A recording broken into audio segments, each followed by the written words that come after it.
नमस्कार। कभी कोई सरकारी कागज देखकर सिर घुमाए? अक्सर ये इतने मुश्किल लगते हैं, पर जानते हैं कभी कभी इन्हीं में कोई बहुत बड़ा मौका छिपा होता है।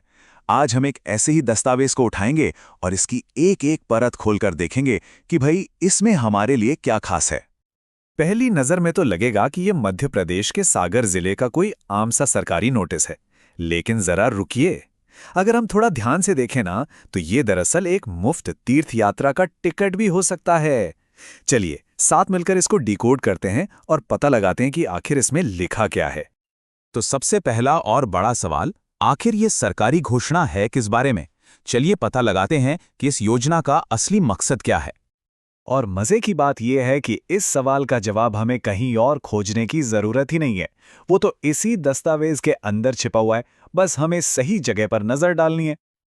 ये देखिए, जरा इस विषय वाली लाइन पर गौर कीजिए। क्या लिखा है? साफ साफ लिखा है, मुख्यमंत्री तीर्थ दर्शन योजना।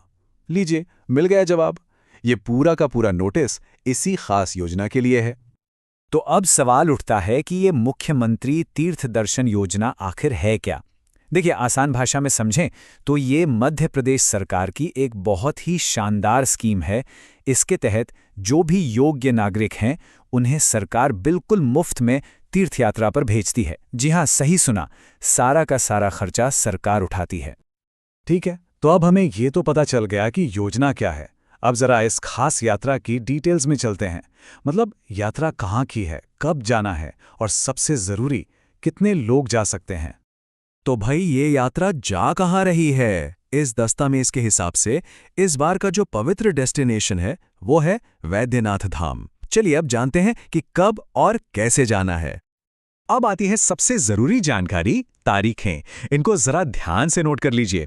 यात्रा शुरू होगी 31 जनवरी 2026 को और चलेगी 5 फरवरी 2026 तक। लेकिन इससे भी ज्यादा जरूरी है अप्लाई करने की आखिरी तारीख, जो है 17 जनवरी 2026। मतलब ज्यादा टाइम नहीं है, तैयारी अभी से करनी होगी। और ये नंबर, ये 279, ये बहुत जरूरी है।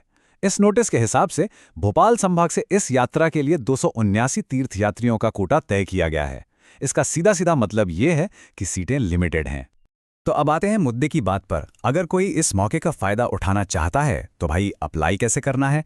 चलिए इसकी पूरी प्रोसेस को स्टेप बाय स्टेप समझते हैं। प्रोसेस वैसे काफी सीधी सादी है, बस 3 काम करने हैं। पहला, अपने गांव के पंचायत ऑफिस जाइए और एप्लीकेशन दीजिए। दूसरा, एक मेडिकल फिटनेस सर्टिफिकेट बनवाना होगा, ये जरूरी है।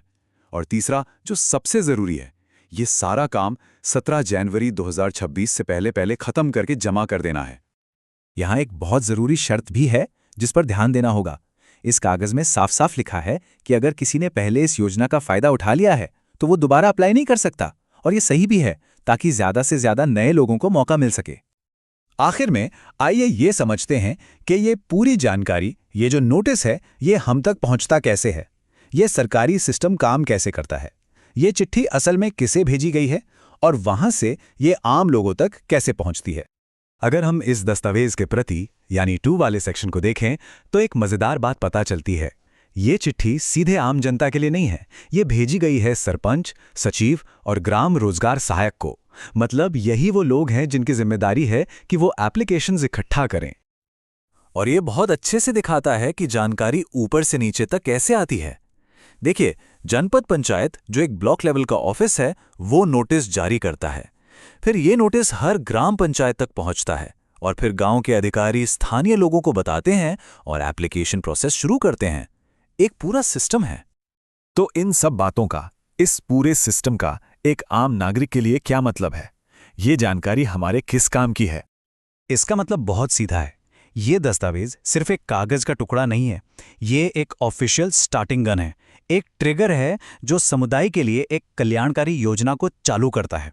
ये एक मौके की औपचारिक घोषणा है। तो इस पूरी छानबीन से सबसे बड़ी सीख क्या मिली? यह हमें सोचने पर मजबूर करता है कि हमारे अपने इलाके में सरकार ऐसी योजनाओं की जानकारी हम तक पहुंचाती कैसे है। क्या हमें उन तरीकों के बारे में पता है? इस पर सोचिएगा जरूर।